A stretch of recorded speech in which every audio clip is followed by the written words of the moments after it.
Hey everyone, welcome back to the channel. Today we're going to be sawing this custom job. It's going to be a 31-inch maple. We're going to be cutting some one by his whatever width. He didn't care. Preferred more clear if possible. But this log's got a slight twist in it. So we're going to do our best and yield as much. If you look at the grain here, it kind of sweeps down and it straightens out here. So it's only 8-foot log, so they couldn't cut that out. It's got a weird crack in it. It's actually quite large. So we're gonna try to cut around that. The centers we're gonna try to make into either 2x8s or 2x12s, or we'll see what the grain looks like on the center of this log. Looks like it might have sat a little while. There's a bit of a spalt right here, but this crack is actually kind of big. I think it's because of the twist in the log. So we'll have to be careful when we're sawing so we can yield as much wood as possible. So come with me and we're gonna saw this big boy down.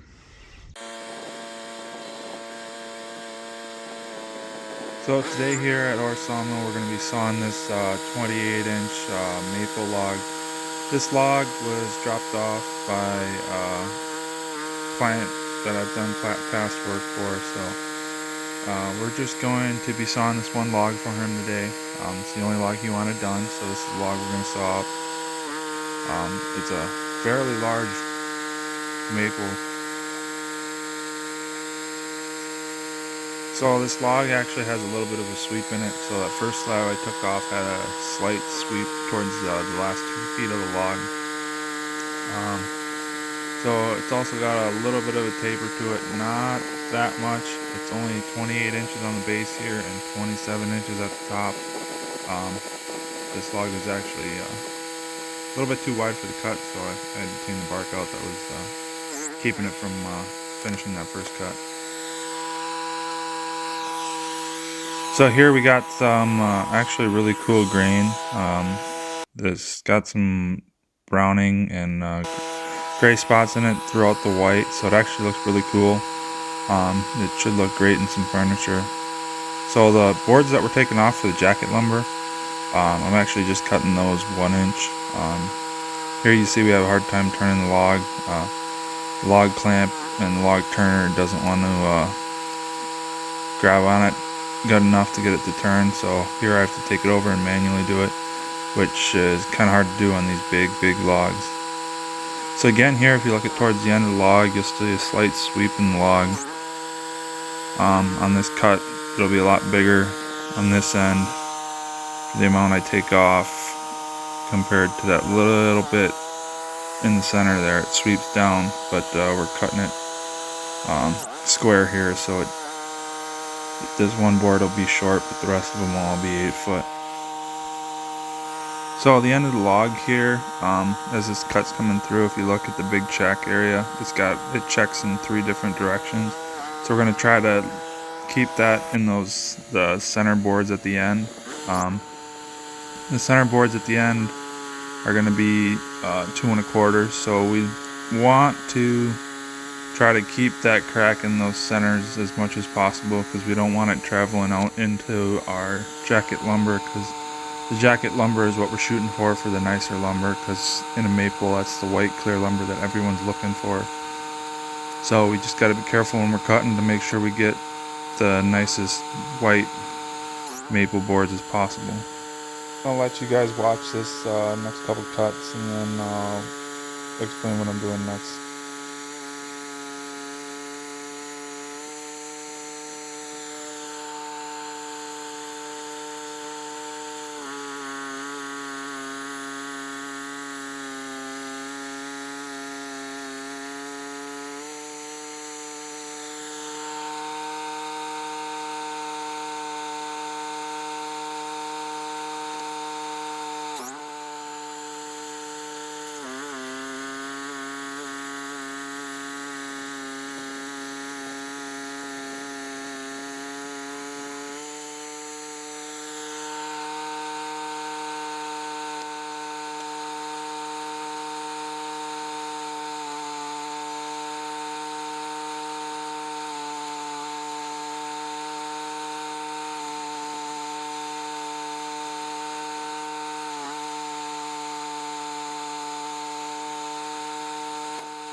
So to this cut here, I took off a little bit of a larger slab, even though I didn't want to.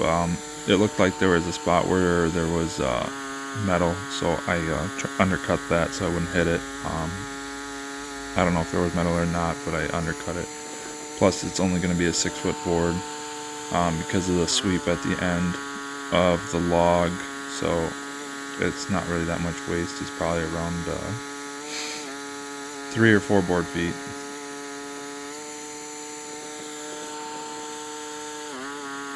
So here I'm slicing it, and these are 1x16s, which is actually quite large to still have white with, it looks like almost tiger stripes in the side grain of this log here, which most of the log has. It's kind of really cool looking grain.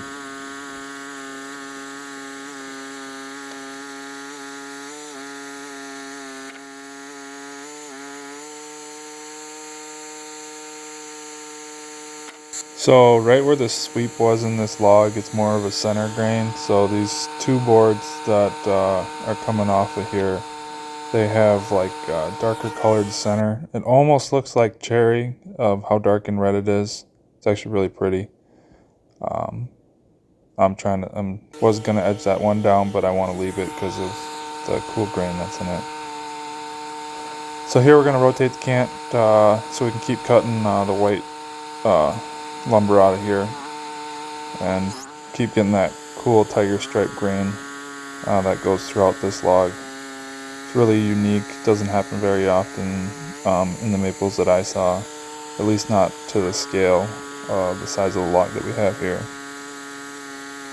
So these boards that are getting sliced right here are 1 1/16 inch thick. They're also 1x16s. I actually had a breakdown, so it's actually a little later in the day, so I actually had one of the wires burn up that was on the motor. It pinched between the motor mount and the frame, so it shorted out and shut the sawmill down, so I had to replace that quick. So it's later in the day, we're still on the same log, and what I'm doing here is I'm trying to really focus on trying to keep that center of the log, the pith, right in the middle, so that way at the end when I cut my 2x, they're directly in the center, and that crack will line up hopefully with the center of one of the boards, but otherwise I want it in the middle of the board. That way the 2x is also still usable and doesn't split.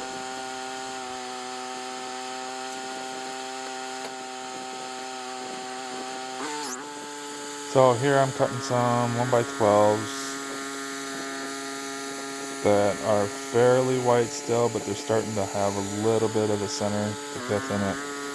So I want to rotate this as soon as possible. So I'm going to cut off a couple boards off this side, and then I want to flip it 180 degrees and cut off the other side and get a couple more boards that are 1x12s with decently clear lumber in it. As you can see on the side of the log here, there is a knot.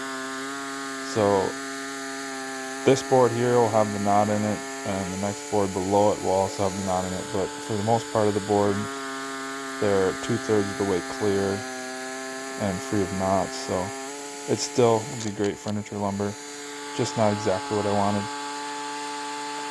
And then here I'm flipping it. I want to cut some 1x10s.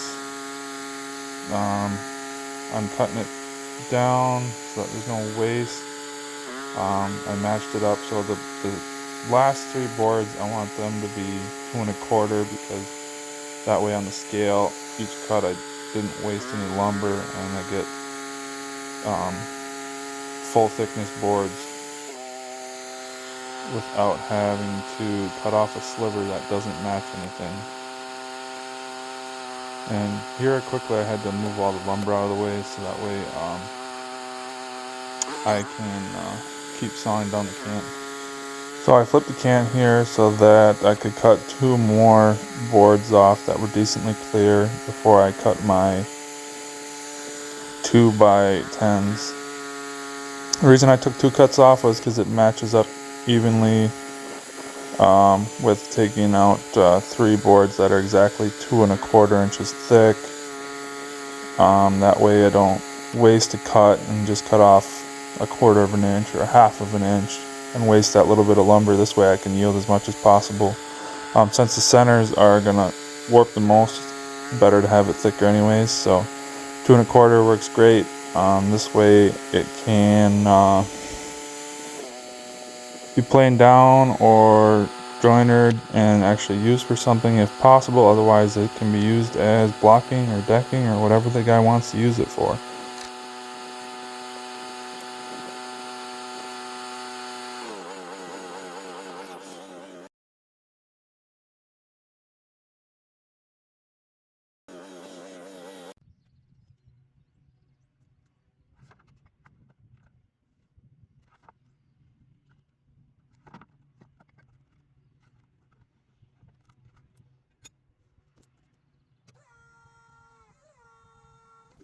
So here I'm just going to edge the last of the maple boards that are from the initial jacket lumber. We're just going to clean it up, take off a heavy cut first because most of them are almost exactly the same. So we're cutting here at 16 inches, well 16.5 inches, because we leave a little room for shrink, especially with maple. We have very large boards, they shrink quite a bit. So I trim off one side, then I'm gonna trim off the other side. But first I gotta see if there's any boards that I want to take out if they're cleaned up already. So release the clamp, open as wide as possible here with these big boards so that I can just flip them down. So here we got one clean board, so I'm taking that out. And then I'm gonna come back and flip up the bark side.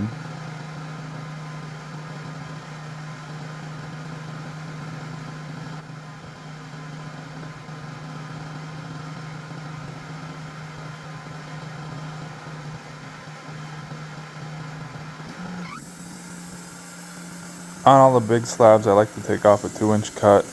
Anything smaller than, like I'm gonna get a 1x8 or a 1x6 when I'm done, I like to take off either an inch cut, just so I can get the board centered exactly how I want it. But with these very wide boards, like this is 14 here, so I take off 2-inch cuts. So the next cut would be at 12.25. So I just take off 2 inches to clean these up.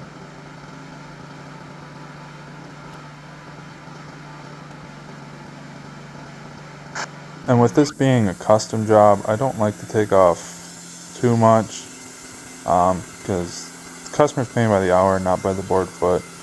So I want to leave the boards as whole as possible. Even though there's a little bit of bark on some of these, he gets the most amount of wood as possible without having to put everything on a table saw and clean it up that way. So this lumber here that's coming off the mill, this has right here is like the tiger stripes I'm talking about. It's really pretty. It's not a defect. It's actually just discoloration in the wood. And whatever he's building with it, he's gonna love it because it's not a normal thing you get in some wide maple boards. So here I'm just stickering it for him quick. It's easier to sticker it when you're taking it off the mill than just taking it off the mill, throwing it in a pile, and then having to restack it later. This way he can come with his trailer, we throw it on, he takes it home, and he's happy he doesn't have to do any work at the end of the day, because when you buy lumber or you pay for somebody to saw something, you want to be able to just come, show up, drop your logs off, and then pick up what you had done, go home. If you got a tractor, you unload it. If you don't have a tractor, well, at least you have the stickers and everything, so you have the capabilities to stack it at your own place. So that's a wrap for me today. I hope you enjoyed the video. If you're new, please subscribe and join me for more content.